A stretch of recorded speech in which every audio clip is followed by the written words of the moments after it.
April 22 Pahalgam തീവ്രവാദ ആക്രമണത്തെക്കുറിച്ചും അതിൽ 26 മനുഷ്യജീവനുകൾ രക്തസാക്ഷികളായതും നമ്മൾ ഇപ്പോഴും വേദനയോടെയാണ് ഓർക്കുന്നത്. ഇതിന്റെ സൂചനയിൽ ഇന്ത്യയും പാകിസ്ഥാനും തമ്മിൽ ഇനിയൊരു യുദ്ധസമാനമായ തർക്കങ്ങളിലേക്കാണ് പോയിക്കൊണ്ടിരിക്കുന്നത്. ഇനിയൊരു ഇന്ത്യ പാക് യുദ്ധമുണ്ടായാൽ അതിൽ ഇന്ത്യക്ക് തന്നെയായിരിക്കും 100% വിജയം എന്നായിരിക്കും നമ്മൾ വിചാരിക്കുക. പക്ഷേ യഥാർത്ഥത്തിൽ ഇതത്ര എളുപ്പമുള്ളതാണോ? അല്ല എന്നതാണ് സത്യം. അതെന്താണെന്ന് ഈ വീഡിയോ അവസാനം വരെ കണ്ടു കഴിഞ്ഞാൽ നിങ്ങൾക്ക് മനസ്സിലാവും.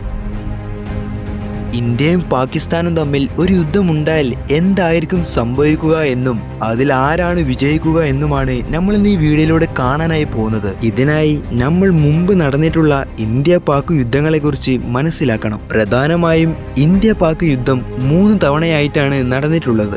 1947 ഇൻഡോ പാക് യുദ്ധമാണ് ഇതിൽ ഒന്നാമത്തേത്. കാശ്മീരിനു വേണ്ടിയുള്ള ഈ യുദ്ധത്തിൽ UN-ന്റെ മധ്യസ്ഥതയിൽ ഇന്ത്യക്ക് കാശ്മീരിന്റെ 2/3 ഭാഗവും പാകിസ്ഥാന് 1/3 ഭാഗവും ലഭിക്കുകയാണ് ചെയ്തത്. 1971 മൂന്നാം ഇൻഡോ പാക് യുദ്ധം, ഇതിൽ ഇന്ത്യ വിജയിക്കുകയും ബംഗാൾ ദേശ് എന്ന ഒരു രാജ്യം ഉത്ഭവിക്കുകയും ചെയ്തു. അങ്ങനെ അവസാനമായി 1999 കാർഗിൽ യുദ്ധം.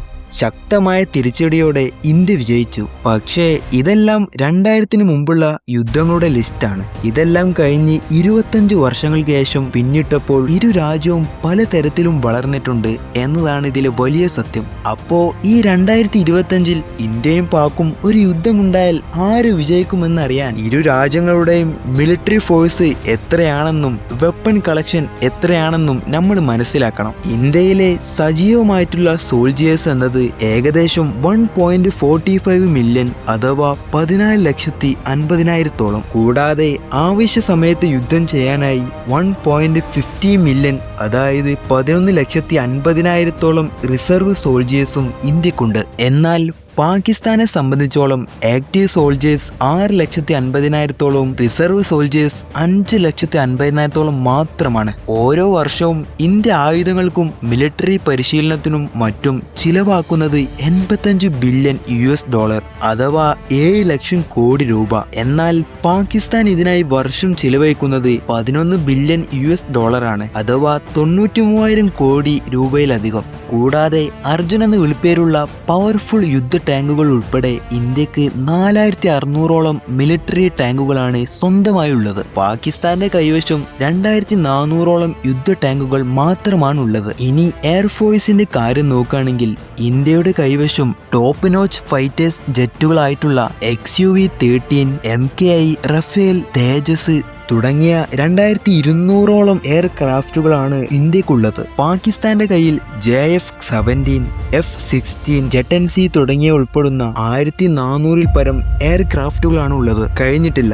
ഇന്ത്യൻ നേവി ഫോഴ്സിന്റെ കാര്യം നോക്കുകയാണെങ്കിൽ ഒരു എയർക്രാഫ്റ്റ് കരിയർ, 11 ഡിസ്ട്രോയേഴ്സ്, 17 സബ്മറൈൻസ്, മൊത്തം 150-ഓളം യുദ്ധ കപ്പലുകളാണ് ഉള്ളത്. എന്നാൽ പാകിസ്ഥാന് 9 ഫ്രിഗറ്റ്സ്, 8 സബ്മറൈൻസ്, കുറച്ച് പെട്രോൾ ബോട്ടുകളും മാത്രമാണുള്ളത്. ഇനി മിസൈലിന്റെ കാര്യം എടുത്തു നോക്കുകയാണെങ്കിൽ 5,000 കിലോമീറ്റർ അകലെയുള്ള ലക്ഷ്യം വരെ തകർക്കാൻ സാധിക്കുന്ന ലോങ് റേഞ്ച് മിസൈലായിട്ടുള്ള അഗ്നി ഉൾപ്പെടെ ഏകദേശം 1,200-ഓളം മിസൈലുകളാണ് ഇന്ത്യക്കുള്ളത്. പാകിസ്ഥാന് 800-ഓളം മിസൈലുകൾ മാത്രമാണ് കണക്കിലുള്ളത്. ഇതിലും അവസാനിച്ചില്ല. ഇന്ത്യക്ക് അഡ്വാൻസ്ഡ് ആയിട്ടുള്ള സാറ്റലൈറ്റ് സ്പൈയിങ്ങും സ്ട്രോങ് സൈബർ വർക്ക് സ്കില്ലുമുണ്ട്. ഇതേ സമയം പാകിസ്ഥാന് ചൈനയുടെ സഹായത്തോടെയാണ് സാറ്റലൈറ്റ് ഉപയോഗിക്കുന്നത്. പക്ഷേ ഇതിനേക്കാൾ അപകടകാരിയായിട്ടുള്ള ഒന്ന് ഇരു രാജ്യങ്ങളുടെയും ന്യൂക്ലിയർ പവറാണ്. ഇന്ത്യക്ക് ഏകദേശം 172 ആണവായുധങ്ങളുടെ ശേഖരമാണ് ഉള്ളത്. എന്നാൽ പാകിസ്ഥാനും ഇതിനോട് തുല്യമായി 170-ഓളം ആണവായുധങ്ങളുടെ ശേഖരമുണ്ടെന്നാണ്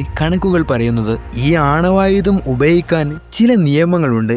പക്ഷേ പാകിസ്ഥാൻ തുടരുന്നത് വളരെ അപകടം നിറഞ്ഞിട്ടുള്ള ഒരു നിയമമാണ്. യഥാർത്ഥത്തിൽ ഇത് ഇന്ത്യക്ക് ഒരു വലിയ ഭീഷണി തന്നെയാണ്. അതെന്താണെന്ന് വഴിയെ പറയാം. സത്യത്തിൽ ഒരു യുദ്ധമെന്നാൽ ആയുധങ്ങൾ കൊണ്ട് പരസ്പരം പോരാടുന്നത് മാത്രമല്ല, യുദ്ധങ്ങൾ വളരെ എക്സ്പെൻസീവ് കൂടിയാണ് എന്നതാണ് യാഥാർത്ഥ്യം. അതായത് ഒരു യുദ്ധം ആരംഭിച്ചാൽ ഇരു രാജ്യങ്ങൾക്കും ആർമിയെ പവർഫുൾ ആക്കി നിർത്താൻ വേണ്ടി പണം, ഫ്യൂവല്, ഫുഡ്, ബുള്ളറ്റ്സ് എന്നിവയൊക്കെ സപ്ലൈ ചെയ്തുകൊണ്ടേയിരിക്കണം. അതിന് ഇരു രാജ്യങ്ങൾക്കും എത്രത്തോളം കഴിവുണ്ടെന്നറിയാൻ ഇന്ത്യയുടെയും പാകിസ്ഥാന്റെയും എക്കോണമി എത്രത്തോളം പവർഫുൾ ആണെന്ന് നമുക്ക് നോക്കണം.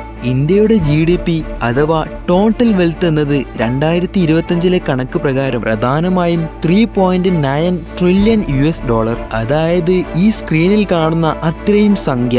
എന്നാൽ പാകിസ്ഥാന്റെ GDP എന്നത് വെറും $360 ബില്യൺ ആണ്, അഥവാ 30 ലക്ഷം കോടിയോളം രൂപ മാത്രം. ചുരുക്കത്തിൽ ഇന്ത്യയുടെ GDPയുടെ വെറും 9.23% മാത്രമാണ് പാകിസ്ഥാനുള്ളത്. ഇവിടെ അവസാനിക്കുന്നില്ല. ഇന്ത്യ സ്വന്തമായി യുദ്ധ ടാങ്കുകളും ജെറ്റുകളും കപ്പലുകളും നിർമ്മിക്കുന്ന ഒരു രാജ്യമാണ്. എന്നാൽ പാകിസ്ഥാൻ ചൈനയെയും അമേരിക്കയുമാണ് ഇത്തരം ആവശ്യത്തിനായി ആശ്രയിക്കുന്നത്. ചുരുക്കി പറഞ്ഞാൽ ഇന്ത്യയുടെ എക്കോണമി പാകിസ്ഥാന് സങ്കല്പിക്കാൻ പോലും കഴിയാത്തത്ര വലുതാണ്. എന്നാൽ ഇന്ത്യ പാക് യുദ്ധം നടക്കുന്നത് ചെറിയൊരു സമയത്തേക്ക് മാത്രമാണെങ്കിൽ പാകിസ്ഥാന് പിടിച്ചു നിൽക്കാൻ സാധിച്ചേക്കും. പക്ഷേ ദീർഘകാല യുദ്ധമായാൽ ഇന്ത്യക്ക് വലിയ ബുദ്ധിമുട്ടില്ലാതെ തന്നെ വിജയിക്കാൻ കഴിയും. ഇനി പറയാൻ പോകുന്നതാണ് പാകിസ്ഥാനെ ഏറ്റവും അപകടകാരികളാക്കുന്നത്. മുമ്പ് പറഞ്ഞതുപോലെ ഇന്ത്യയും പാകിസ്ഥാനും ഏകദേശം 170ഓളം ആണവായുധ ശേഖരം സ്വന്തമായുണ്ട്. ഇപ്പോൾ നിങ്ങൾ വിചാരിക്കും തുല്യമായ പവർ ഇരു രാജ്യങ്ങൾക്കും ഇല്ല എന്ന്. എന്നാൽ ഇന്ത്യ NFU അഥവാ നോട്ട് ഫസ്റ്റ് യൂസ് പോളിസി പിന്തുടരുന്ന ഒരു രാജ്യം കൂടിയാണ്. അതായത് ഇതൊരു ന്യൂക്ലിയർ പോളിസിയാണ്. ഒരു രാജ്യം ഇങ്ങോട്ട് ന്യൂക്ലിയർ പവർ ഉപയോഗിച്ചാൽ മാത്രമേ തിരിച്ച് ന്യൂക്ലിയർ പവർ ഉപയോഗിക്കൂ എന്നതാണ്. ഇത് ഇന്ത്യ പിന്തുടരുന്നുണ്ട്. എന്നാൽ പാകിസ്ഥാൻ ഈ ഒരു പോളിസി പിന്തുടരുന്നില്ല. അതിനാൽ ന്യൂക്ലിയർ അറ്റാക്ക് ആദ്യമായി പാകിസ്ഥാൻ നടത്തിയാൽ അതിനേക്കാൾ 10 മടങ്ങിൽ ഇന്ത്യക്ക് തിരിച്ചടിക്കാൻ കഴിയുമെങ്കിലും അതിനു മുമ്പേ തന്നെ ഇന്ത്യയിൽ 10,000-കണക്കിന് ആളുകൾ മരിച്ചു വീഴും. എക്സാമ്പിളായി നോക്കുകയാണെങ്കിൽ ഒരു വലിയ ന്യൂക്ലിയർ ബോംബ് പാകിസ്ഥാൻ ഏതെങ്കിലും വഴി ഡൽഹിയിലിട്ടാൽ ഡൽഹിയെ മുഴുവൻ നശിപ്പിച്ച് 1 കോടിയിലധികം മനുഷ്യജീവനുകൾക്ക് ഇത് ഭീഷണിയായി മാറും. പക്ഷേ ഇത് ഏറ്റവും കൂടുതൽ ഭീഷണിയായി മാറുന്നത് ഇന്ത്യ പാക് ബോർഡറിൽ താമസിക്കുന്നവർക്കാണ്. എന്നാൽ ഇന്ത്യ അതിനെതിരെ 10 ഇരട്ടിയായി തിരിച്ചടിക്കും എന്നതാണ് മറ്റൊരു സത്യം. ഇനി ഇതെല്ലാം ചേർത്ത് വെച്ച് നോക്കുമ്പോൾ യുദ്ധമുഖത്ത് ആർക്കാണ് വിജയമെന്ന് നമുക്ക് നോക്കാം. 10 മുതൽ 14 ദിവസമൊക്കെ നീളുന്ന ചെറിയ യുദ്ധങ്ങളിൽ ആയിരങ്ങൾ മരിച്ചു വീഴുകയും ഇരു രാജ്യങ്ങളും ന്യൂക്ലിയർ വെപ്പൺസ് ഉപയോഗിക്കുന്നത് വരെ തുല്യമായി പിടിച്ചു നിൽക്കാനാണ് സാധ്യത. എങ്കിലും ഈ യുദ്ധത്തിൽ ഇന്ത്യക്ക് ആധിപത്യം കൂടുതലായിരിക്കും. ഒന്നെങ്കിൽ പാകിസ്ഥാൻ പിന്തിരികയോ അല്ലെങ്കിൽ യുദ്ധം ഇനിയും നീണ്ടു നിൽക്കുകയോ ചെയ്യും. എന്നാൽ ഇതിനേക്കാൾ നീണ്ടുപോയാൽ എല്ലാ റിസോഴ്സുകളും നഷ്ടപ്പെട്ട് പാകിസ്ഥാൻ പൂർണ്ണമായും കീഴടങ്ങുന്ന ഒരവസ്ഥയിലേക്ക് എത്തിച്ചേരും. ഇന്ത്യ വിജയം കൈവരിക്കുകയും ചെയ്യും. അപ്പോഴേക്കും ഇരു രാജ്യങ്ങളിലും ആയിരക്കണക്കിന് സോൾഡിയേഴ്സും 10,000-കണക്കിന് സാധുക്കളും മരിച്ചു വീണിട്ടുണ്ടാവും. ഇനി അതിനിടയിൽ ന്യൂക്ലിയർ വെപ്പൺ ഏതെങ്കിലും രാജ്യം ഉപയോഗിച്ചാൽ അത് നമ്മൾ ചിന്തിക്കുന്നതിനപ്പുറം മരണസംഖ്യയിലെത്തും. ഇരു രാജ്യങ്ങളുടെയും നാശത്തിലായിരിക്കും അത് അവസാനിക്കുക. എങ്ങനെയായാലും ഇനിയൊരു ഇന്ത്യ പാക് യുദ്ധത്തെക്കുറിച്ച് നിങ്ങളുടെ അഭിപ്രായം കമന്റിൽ അറിയിച്ചേക്കണേ. വീഡിയോ ഇഷ്ടമായെങ്കിൽ വീഡിയോ ലൈക്ക് ചെയ്തിട്ട് നമ്മുടെ ചാനൽ സബ്സ്ക്രൈബ് ചെയ്യുക.